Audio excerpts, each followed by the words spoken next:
Hi guys, this is Gemma from ASD Rocks, and this is psychologist Carlo Saba from Clear Thoughts Counselling.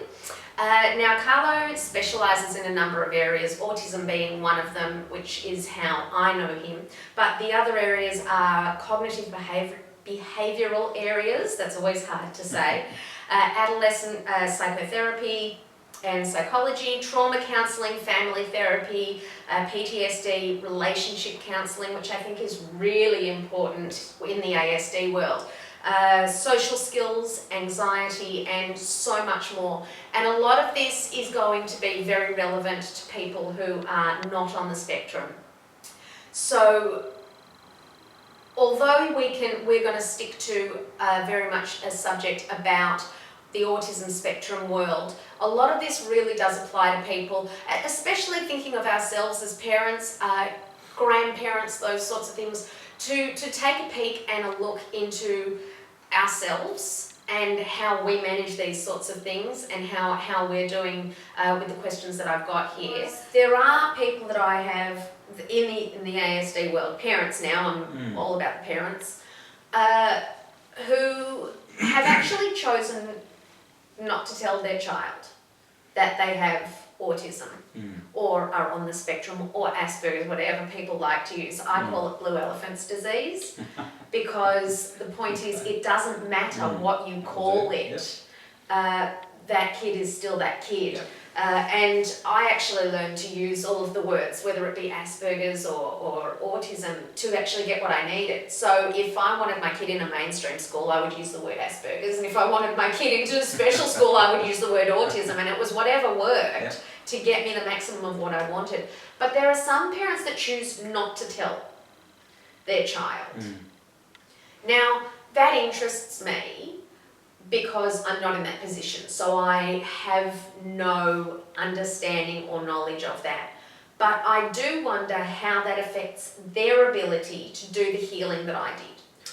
Or even being a parent, and then I was going to say, and then the child, what are the repercussions as well that I thought of was, well, what happens when that child gets to the age, where they're completely self-caring management, and then they go somewhere and say and get a diagnosis. I've got a friend who has recently been diagnosed, and she's near the age of 40, and it's bringing up a lot of actual stuff for her about her childhood.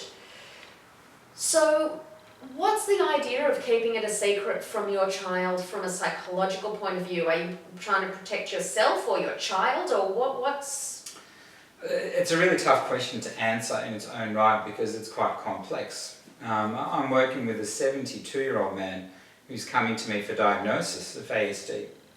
Right? And he's coming to me saying, in my relationship, when I'm married with children, along the way I reflect back, there's just things that don't quite add up. And there's an awareness through some feedback from his children now, particularly, as there's more awareness in general about ASD, and he's reflecting back and piecing the puzzles and asking questions of his mum and dad. Why wasn't I told? Why didn't they explore it? Why wasn't this seen to be different? And he's the kind of person who just felt that he didn't quite fit in these little boxes that I'm meant to. And at 71, reflecting back and saying, well, I just need to know. So there certainly is some grief that he's going through, a little bit of anger at mum and dad. But more working towards an acceptance of what his identity is. And it's a really interesting one because I don't get to see that all that often. It's normally on where I met you. The younger scale. That's right. So it was an interesting insight to see the benefit and the power of being able to share a diagnosis. So if you read the literature, there's a bit of mixed reviews. Most of it centres on being mindful of your child's developmental capacity to be able to take on the diagnosis or the label. Obviously the spectrum ASD is like this, and some kids have a bit more of a capacity of understanding what that might mean, and then translating that into behaviour, translating that into understanding the strengths that come with who I am. There's also some vulnerabilities and some limitations, and some children turning to adolescents, turning to adults can work on those limitations and understand those limitations in the context of the world they live in. Knowing the child, if you're on the spectrum, knowing that one of your limitations might be non-verbal cues and understanding them in communication and reciprocation of communication. They come to me and say, can we work a bit more on this? I don't quite understand when people turn their back, what does that mean? Or if they roll their eyes, what does that mean? Or sarcasm. Or sarcasm. The subtlety, the nuances, I think, is the term of those sorts of things. And young people can often understand that that's a limitation, and I can work on it. So we can put in some social skills training. But if they don't know. But if they don't know, they don't know. So some children who are non-verbal and likely to be those that and going to remain non-verbal and not quite as present, if you like, as some other children, the parent needs to make a judgment on the child's capacity to take on that information. And also, of course, the parent's capacity to work with that diagnosis.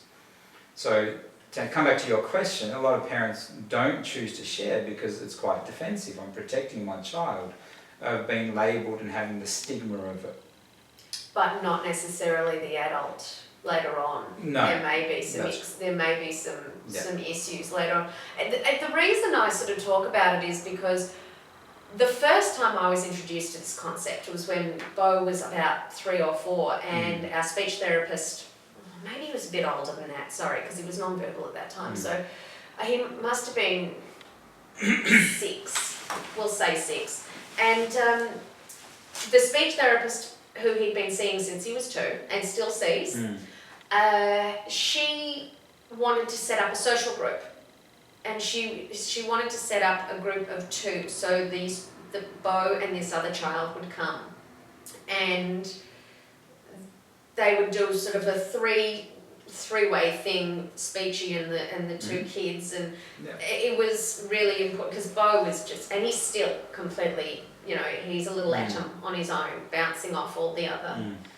And she said to me at the time, she said, "Oh no," she said, "but this kid doesn't know he's got autism, and Beau will tell him, so I can't, they're a perfect match like this, but I can't match them up because Beau will tell him." And then it happened again,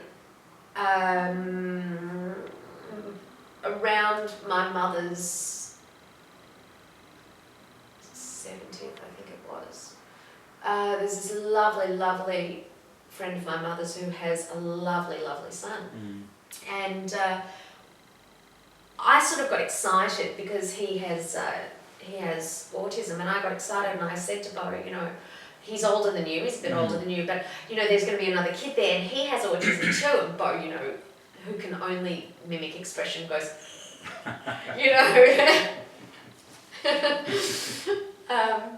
and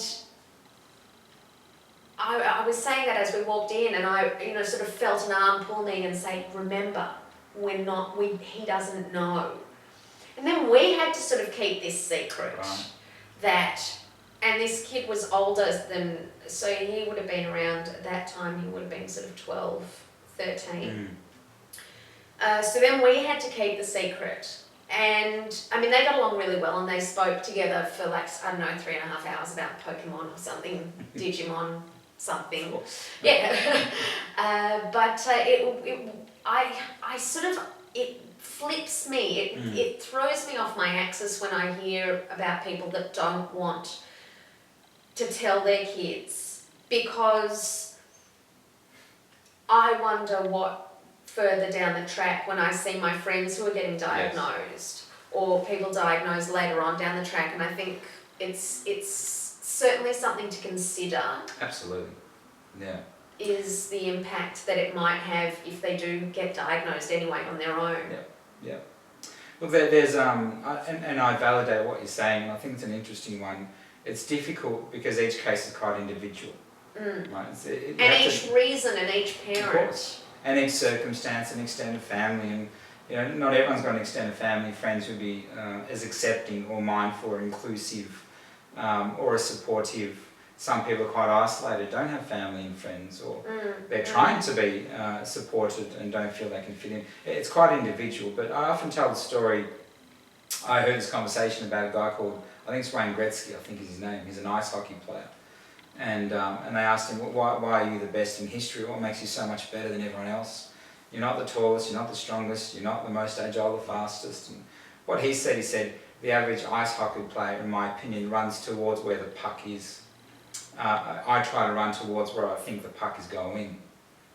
Right? And I think that's really powerful. I think it's really, really insightful because he's anticipating where I think things are going to end up and start to plan here to where I want things to be. Proactive, not reactive. So most parents struggle, in my experience, with this idea, who do I want my child to be, and focus a lot more on who they are. So I think being mindful of that, if I can work on making some shifts and if labelling them, if that's the term, today, which helps them gather strength and momentum to that sense of ownership and independence and who I want my child to be at that stage, then that's a pretty necessary step. And most research would support that because it allows them to understand there are strengths involved with being on the spectrum. It's not... We're all... Yeah, well, ASD rocks, I think, is that what you do? It rocks. Well, it also is about the weight of the rocks as well, because that was there. There's no doubt, and I constantly try and constantly remind people that I'm 12 years down the track from a diagnosis. Yes. So it's about not just, what you see and how he is now is not how things have always been. And it's great actually to have you here because you can actually back up the fact that I have been in fetal position. I shouldn't laugh, I'm so sorry. No, it's so good. It's true. It's true. It's true. I have been in the fetal position, literally. I mean, I'm not being figurative here. No, literally.